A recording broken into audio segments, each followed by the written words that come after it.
भगवन्तो भगवन्तन्द्रमहिता श्रीकाष्ठश्रीस्थिता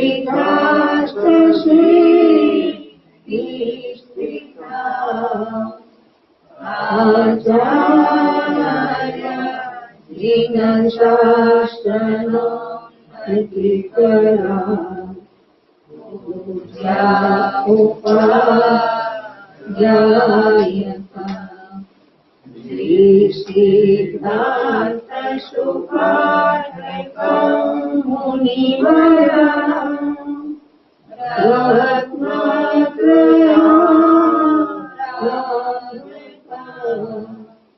पंचैते परमेष्ठिना प्रतिदिना पुरवन्तु मङ्गलम् पुरवन्तु मङ्गलम्। ओम स्वाध्याय में श्री पद्मानंदी पंचविंशति सत्यशास्त्र एनो निश्चय 50 अधिकार चाले छे। एमां कर्म आवे छे कि कर्म भिन्न छे तथा तेना कार्यभूत जे सुख दुख छे ते पण भिन्न छे। कर्मना कार्यभूत ते सुख अने दुख में निश्चय थी अज्ञानी जीवन हर्ष विषाद करे छे, नहीं के ज्ञानी।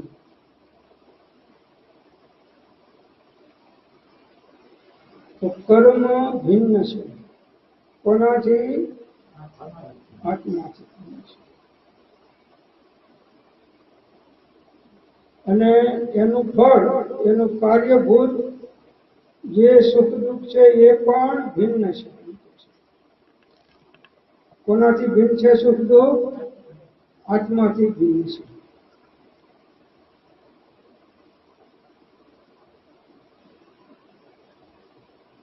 तो ये सुख अने दुख में निश्चय थी अज्ञानी जीवन हर्ष विषाद करे छे, नहीं के ज्ञानी।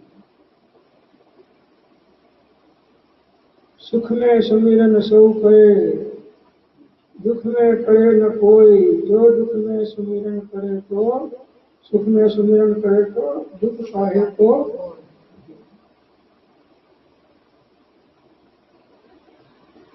हूँ सर्वथी सर्व प्रकारे भिन्न असंग अने एकात्मी छूं। विकार एकात्मी छूं। कर्म जड़ छे। कर्म बापड़े कोण? भूल मेरी अधिकारी। अग्नि सहे घन घात, लोहे की संगति पाई। कर्म बापड़े कोण? भूल मेरी अधिकारी। कर्म बिचारा शू छे? मारी भूलना कारणे हूँ आ दुख सहन करूं छूं। केवी रीते के अग्नि सहे घन घात, लोहे की संगति पाई। अग्नि ने पण घणना फटका सहन करवा पड़े छे लोढ़ानी संगति करवाथी। लोढ़ानो संग अग्नि करे छे तो अग्नि पण टीपाय छे।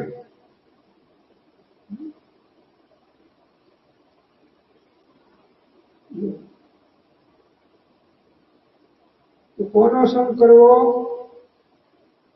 तो के असंग रहो। कोईनो संग करवा जेवो नहीं। करवो ज पड़े तो देव गुरु धर्म नो संग करो। तो कर्म जुदा छे अने एનું ફળ જે મળે છે સુખ અને દુઃખ એ પણ ભિન્ન છે આત્માથી। આત્મામાં બાહ્ય સુખે નથી કે બાહ્ય દુઃખે નથી। સુખ દુઃખ બે મનની કલ્પનાઓ છે। સુખે કલ્પનાનું છે ને દુઃખે કલ્પનાનું છે। શરીરના સુખે સુખી ને શરીરના દુઃખે દુઃખી। શરીર તો જડ છે, એ જડના આધારે સુખી ને જડના આધારે દુઃખી.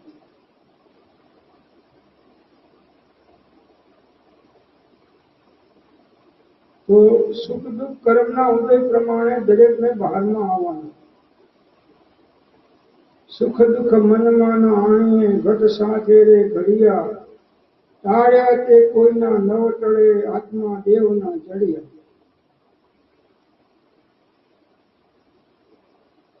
ભોગવવા પડે છે. જીવ સુખના છકી જાય છે.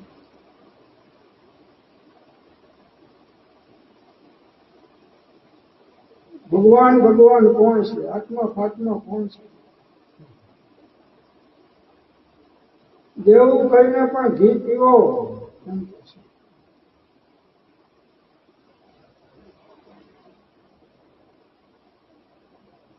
સુખ અને દુઃખ બંને મનની કલ્પનાઓ છે. એ સુખ દુઃખમાં અજ્ઞાની જીવ હર્ષ વિષાદ કરે છે, જ્ઞાનીઓ નહીં. જ્ઞાની સુખના ઉદયમાં પુણ્યના ઉદયમાં પણ સંભાવ રાખે છે અને દુઃખના ઉદયમાં પણ સંભાવ રાખે છે. જ્ઞાતા દ્રષ્ટા ભાવે રહે છે.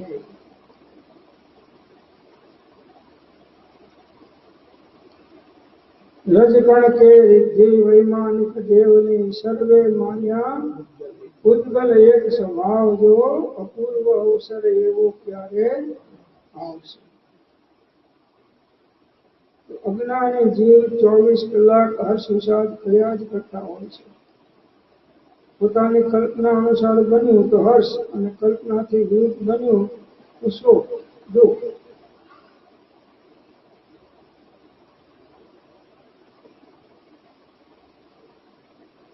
મહાપુરુષો મરણાંત ઉપસર્ગમાં પણ દુઃખી થતા નથી અને કોઈ ચક્રવર્તી કે ઇન્દ્ર આવીને વંદન કરે તો સુખી થતા નથી.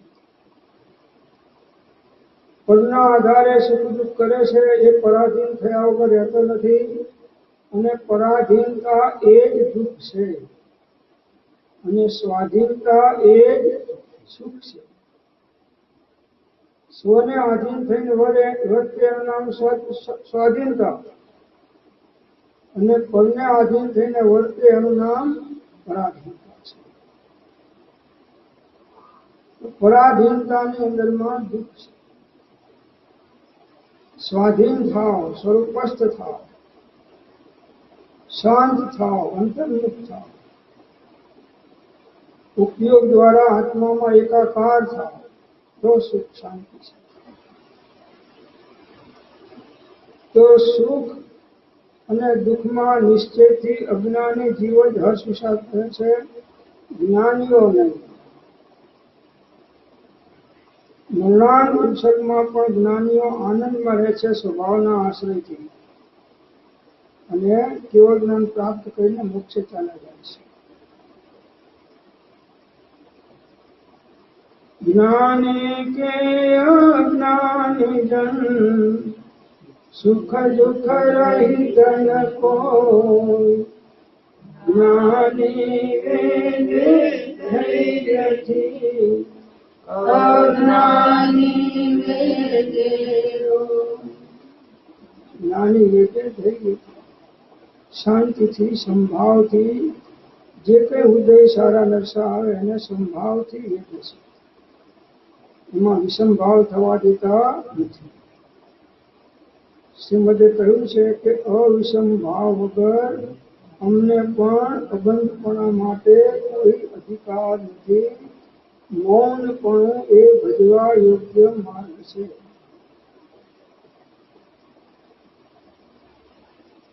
અવિષમ ભાવ એટલે બધા વિષમ ભાવો નહીં.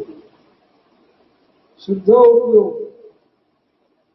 અવિષમ ભાવ એટલે શુદ્ધો ઉપયોગ. અવિષમ ભાવ વગર અમને પણ અબંધપણા માટે કોઈ અધિકાર નથી. કેમ કે પરિણામે બંધ થાય છે.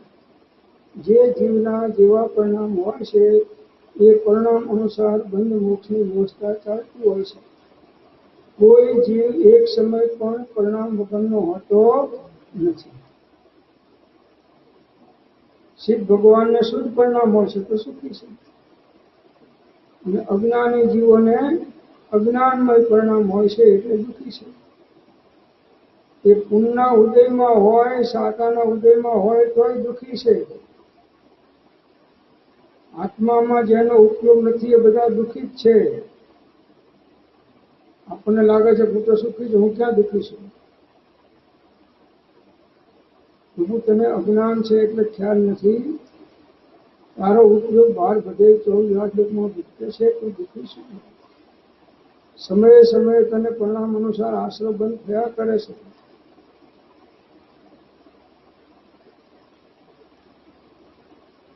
તત્વ દ્રષ્ટિ નથી એટલે એને ભાન આવતું નથી. ભાન ના આવે તો પણ કર્મ કે ભૂલથાપ ખાતું નથી. હોય મોહ અને માને ઉદય તો કઈ કર્મ ભૂલથાપ ખાય નહીં. આ ટેપ રેકોર્ડર થાય છે તો હું ડ બોલું તો હ ના કે ટેપ થાય? ડ બોલું તો હ ટેપ થાય નહીં. જેવું બોલું એવું ટેપ થવાનું, અને જેવું ટેપ થયું એવું જ વાગવાનું. એમાં એક અક્ષર આગો પાછો થાય. આ ટેપ રેકોર્ડ પાસેથી પણ બહુ જ સાંભળવાનો મળવાનો છે, બહુ જ મળે છે. Action and reaction are equal and opposite. આટલું જ અંગ્રેજીનું વાક્ય આવડે છે, બીજું બધું સાંભળ્યું. હર્ષ સાધન. કેમ કે આત્માને કોઈ બનાવથી લાભ નથી ને નુકસાન નથી. આત્મા તો માત્ર જ્ઞાતા દ્રષ્ટા છે. જગતને અને જગતની લીલાને બેઠા બેઠા મફતમાં જોઈએ છીએ, અને આપણે તો મફતમાં કઈ જોઈએ? ટિકિટ ખર્ચીએ છીએ કર્મોની. બરાબર છે.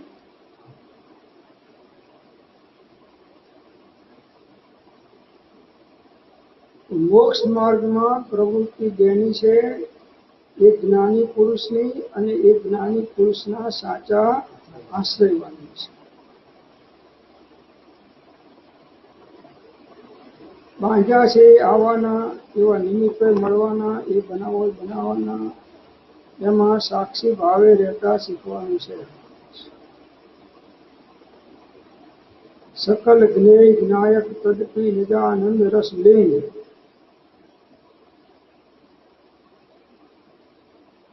જ્ઞેયને જોતા જ્ઞાન જ્ઞેયાકાર ના થાય અને જ્ઞાનાકાર રહે, એ જ સાધના છે.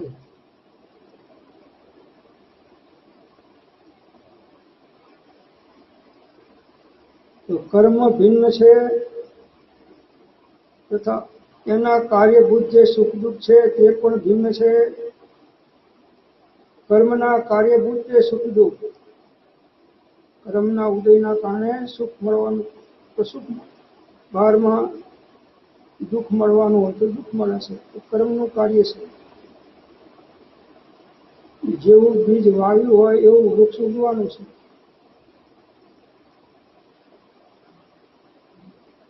માટે નિરંતર ભાવોની શુદ્ધિની વૃદ્ધિ કરવાનો પુરુષાર્થ રાખવો.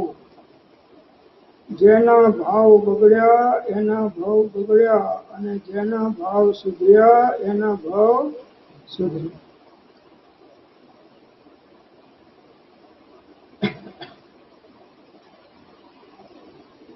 જ્ઞાન ધ્યાન વૈરાગ્યમય ઉત્તમ જહાં વિચાર, જે ભાવે શુભ ભાવના તે ઉતરે ભવપાર.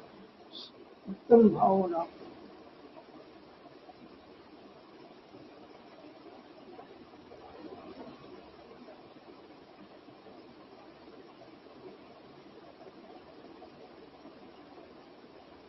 અન્ય પદાર્થના નિમિત્તે જે કોઈ પણ પ્રકારની ચિંતા થાય છે તે નિશ્ચયથી કર્મ બંધ કરે છે. મોક્ષના ઈચ્છુક માટે તે ચિંતાથી અને પરવસ્તુઓથી પણ શું પ્રયોજન છે? કારણ એ છે કે હું એમનાથી ભિન્ન હોઈને સર્વદા એક સ્વરૂપ છું. અન્ય પદાર્થ સંબંધને નિમિત્તે જે કોઈ પણ પ્રકારની ચિંતા થાય છે, બધું બરાબર હોય પણ ખાવા ભાવે નહીં, બેઠો હોય તો કોઈ ખાવું શું છે? ચિંતા છે. દેહની ચિંતા છે, ઘરની ચિંતા છે, દુનિયાની ચિંતા છે, વ્યવહારોની ચિંતા છે. 24 કલાક જીવને અનેક પ્રકારની ચિંતાઓ થયા કરે છે અજ્ઞાની જીવો, અન્ય પદાર્થના નિમિત્તે. જે પદાર્થનું પરિણમન જે સમયે જે પ્રકારે થવાનું છે એને ઇન્દ્ર, જિનેન્દ્ર, નરેન્દ્ર પણ ફેરફાર કરી શકતા. ભગવાન જગતના તમામ પદાર્થોને ભૂત, ભવિષ્ય, વર્તમાન અવસ્થા સહિત યુગપદ એક સમયમાં જાણે છે. અને છતાંય ભગવાનનો ઉપયોગ ક્યાં લીન છે? પોતાના સ્વરૂપમાં જાણે છે, છતાં ઉપયોગ જ્ઞાન જ્ઞેયાકાર થતું નથી, જ્ઞાન જ્ઞાનાકાર જ રહેશે.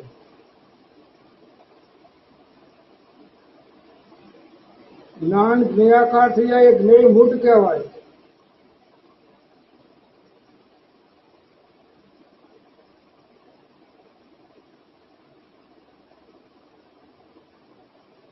તો અન્ય પદાર્થના નિમિત્તે જે કોઈ પણ પ્રકારની ચિંતા થાય છે, ચિંતા કરવાથી કામ થઈ જતું તો છે નહીં. જે બનવાનું છે તો બનવાનું જ છે. બનનાર છે તે બનનાર નથી, અને ફરનાર છે તે બનનાર નથી. બનવાનું છે, બનવાનું છે. બન્યું એ ન્યાય, ના બન્યું તો પણ ન્યાય, અને એને ના માને તો અન્યાય. બન્યું બરાબર છે, ના બન્યું તો બરાબર, ઠીક છે.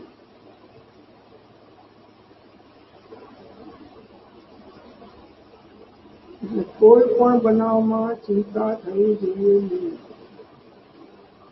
ન ફકડારો એમ કે છે. ચિંતા કરવાથી, તમારી ચિંતા કરવાથી બહારમાં કંઈ કાર્ય થવાના નથી. એ જેવા ચિંતામાં ભાવ કરે છે એવો કર્મબંધ એને એ સમયે ચાલે છે, થઈ જાય છે. સમયે સમયે જીવ અનેક પ્રકારના વિકલ્પો કરી અને કર્મોના આશ્રવોને બંધ કરે છે, એને ખબર જ પડતી નથી. અહીં બેઠા છીએ પણ બધાના કર્મના બંધ થાય છે, આશ્રય અલગ અલગ પ્રકારના થાય છે.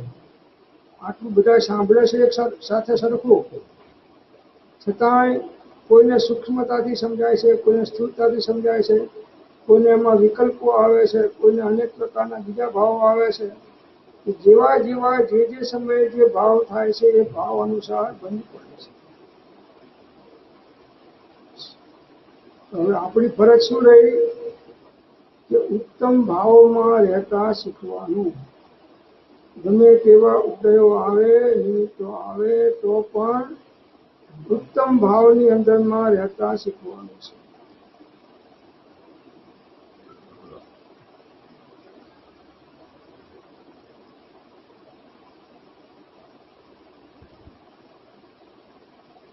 તો અન્ય પદાર્થના નિમિત્તે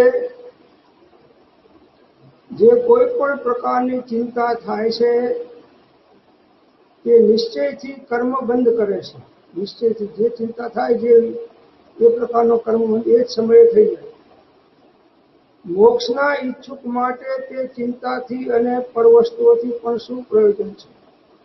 જેને મોક્ષ જેવું છે એ મોક્ષ જનારાને મોક્ષની ઈચ્છા પણ મોક્ષમાં બાધક થાય છે. માત્ર મોક્ષ અભિલાષી તો આત્માર્થી માટે છે, જ્ઞાની માટે નહીં. હે ભગવાન, હવે તારા અભેદ સ્વરૂપમાં જ મારો નિવાસ છે. હવે લેવા દેવાની પણ કડાકૂટથી છૂટા થઈ ગયા છીએ.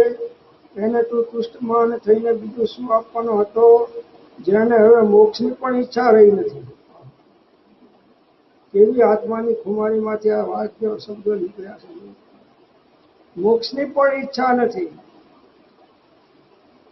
કાં તો જડને ના હોય, અજ્ઞાનીને ના હોય ને, કાં તો જ્ઞાનીને ના હોય. જ્ઞાનીને મોક્ષની ઈચ્છા નથી ને અજ્ઞાનીને પણ મોક્ષની ઈચ્છા, પણ બેની અંદરમાં ફરક ઘણો છે.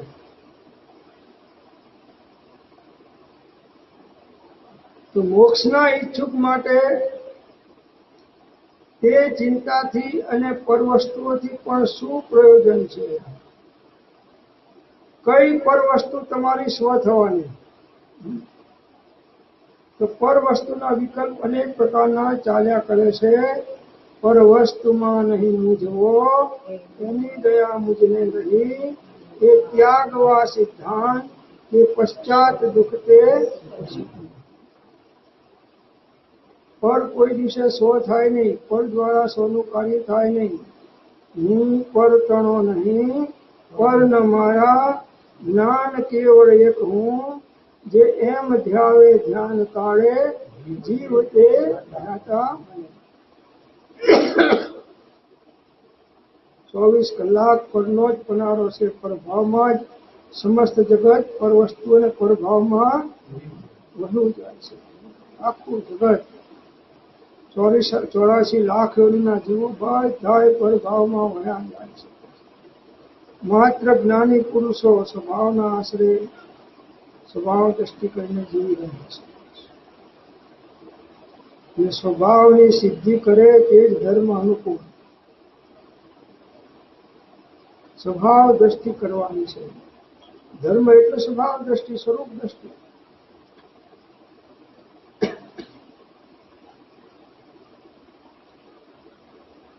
તો મોક્ષના ઈચ્છુકો માટે એ ચિંતાથી અને પર વસ્તુઓથી પણ શું પ્રયોજન છે? અનેક પ્રકારની ચિંતાઓ કરવાથી શું પ્રયોજન છે? ચિંતા કરવાથી કંઈ કામ થવાનું તો છે ને, અને થાય તો તમારે એની જોડે શું સંબંધ છે? થાય તો આપણો સંબંધ શું છે? પરના જ વિકલ્પ કર્યા કરીએ છીએ. પરના જ વિકલ્પ. મોબાઈલ છે એ પ્રભાવની ફેક્ટરી છે. ભાવની ફેક્ટરી છે. 24 કલાક જીવો મોબાઈલની પાછળ જ સમય વિતાવી નાખે છે. તો મોક્ષની પણ ચિંતા નહીં, તો દુનિયાના પદાર્થોની ચિંતા કરવાનું તો જ્ઞાનીઓ કેમ પાડે? ચિંતા છો, મસ્તીથી રહો, આત્માની મસ્તીમાં રહો. તમે આનંદ જ્ઞાન આનંદ સ્વરૂપ છો, સચ્ચિદાનંદ સ્વરૂપી આત્મા છો, ભગવાન આત્મા છો.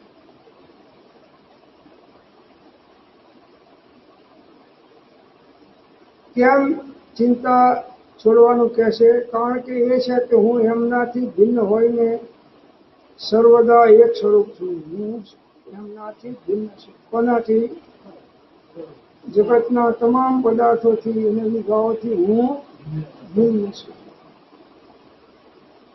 સર્વ અવસ્થાને વિશે ન્યારો સદા જણાય, પ્રગટ રૂપ ચૈતન્યમય એ એધાણ છે. ચારે બાજુ જુઓ, બધા અજ્ઞાની જુઓ, ભાવની અંદરમાં જ વહ્યા જાય છે. ધર્મના નામે પણ વિભાવ છે. ભગવાનનું સ્તવન તમે ગાઓ છો તો વિભાવ છે કે સ્વભાવ છે? એ બધનું કારણ થાય છે, મુક્તિનું કારણ નહીં. મુક્તિના કારણમાં નિમિત્ત થઈ શકે, પણ મુક્તિનું કારણ થાય કોઈ વિભાવ મુક્તિનું કારણ નહીં. બીજા ભાવોની તો વાત જ ક્યાં રહી? જો ભગવાનની ભક્તિ પણ બંધનું કારણ થતું હોય તો આ દુનિયાના લૌકિક કાર્યોમાં જે ઉપયોગ જાય છે ને વિકલ્પો કરી છે, બંધનું કારણ કેમ ના થાય? પણ આપણને સ્થૂળ ઉપયોગના કારણે પકડાતું જ નથી. આ તો માંડ વળી સ્વાધ્યાયમાં આવીએ ત્યારે કંઈક થોડું અંદરમાં આમ ઝબકારો આવી જાય છે. બાકી તો અહીંથી ગયા પછી પાછું જય ભગવાન. હમ ઓર તુમ ઓર દફતર ગુમ. ભગતજી કહેતા બેસન બાપજી, હમ ઓર તુમ ઓર દફતર ગુમ. હું સર્વથી સર્વ પ્રકારે ભિન્ન અને અસર છું. જગતના તમામ પદાર્થોથી ભિન્ન છું, એકાકી છું. આ ભાવમાં જે સંયોગ મળ્યા છે એ સંયોગિક પદાર્થોમાં એકત્વ બુદ્ધિ કરવાથી જ આ બધા વિકલ્પો ઉત્પન્ન થાય છે. ઉપજે મોહ વિકલ્પથી સમસ્ત આ સંસાર અંતર્મુખ અવલોકતા વિલય થતા અંતર્મુખ થા. આ માર્ગ અંતર્મુખતાનો છે.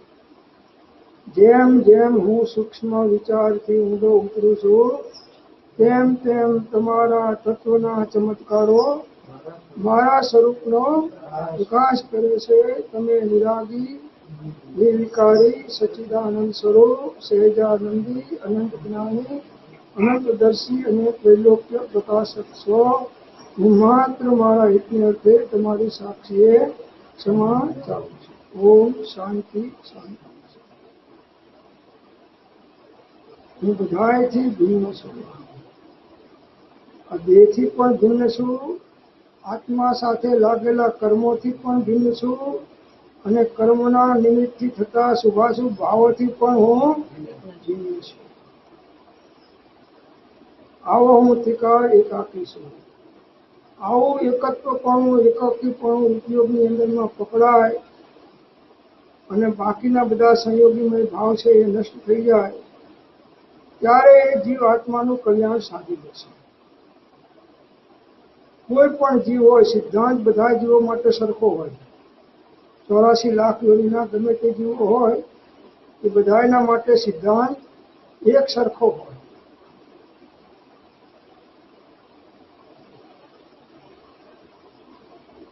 તો મોક્ષના ઈચ્છુક મારે તે ચિંતાથી અને પરવસ્તુઓથી પણ શું પ્રયોજન છે? કારણ એ છે કે હું એમનાથી ભિન્ન હોઈને સર્વદા એક સ્વરૂપ છું. ત્રણેય કાળમાં હું એક હોય. ત્રણ કાળમાં પરમાર્થનો પણ પ્રેરે તે પરમાત્મને તે વ્યવહાસમન.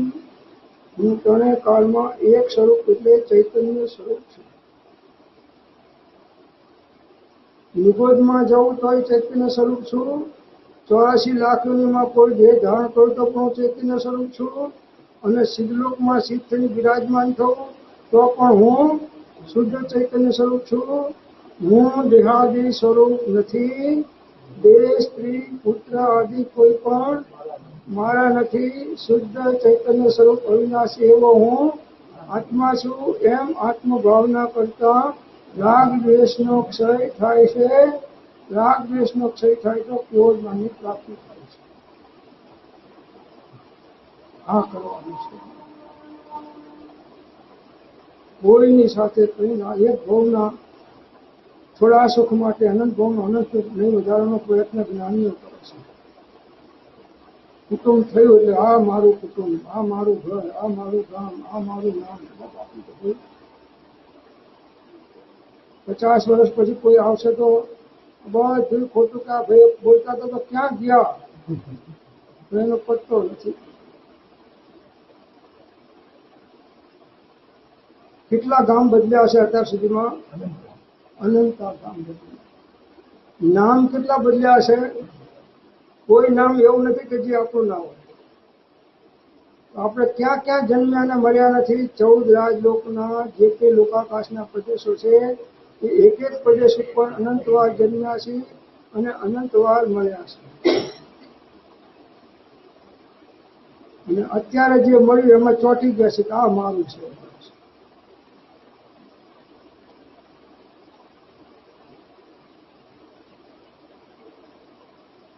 મારું મારું કહીને મરતો, ન્યાય નીતિમાં ડગનવ ભરતો, પાપ તણો કાંબાતું ભરતો, એકલો આવ્યો એકલો જાઉં. આવ્યો ત્યારે એકલા હતા ને, અને જતી વખતે આ બધા સંગ થયા એનું શું થયું?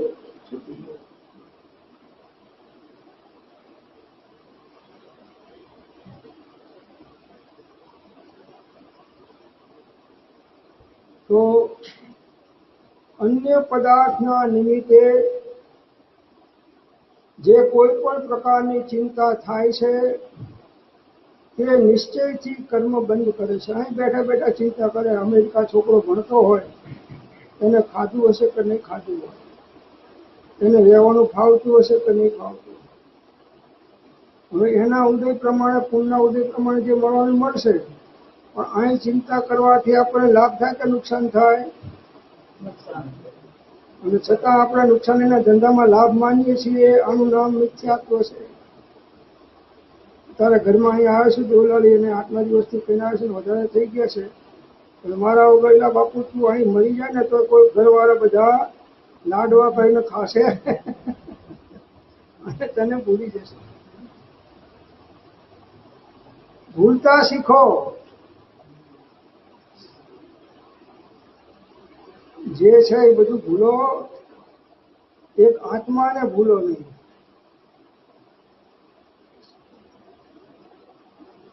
તો અન્ય પદાર્થના નિમિત્તે જે કોઈ પણ પ્રકારની ચિંતા થાય છે તે નિશ્ચયથી કર્મબંધ કરે છે. મોક્ષના ઈચ્છુક માટે તે ચિંતાથી અને પરવસ્તુઓથી પણ શું પ્રયોજન છે?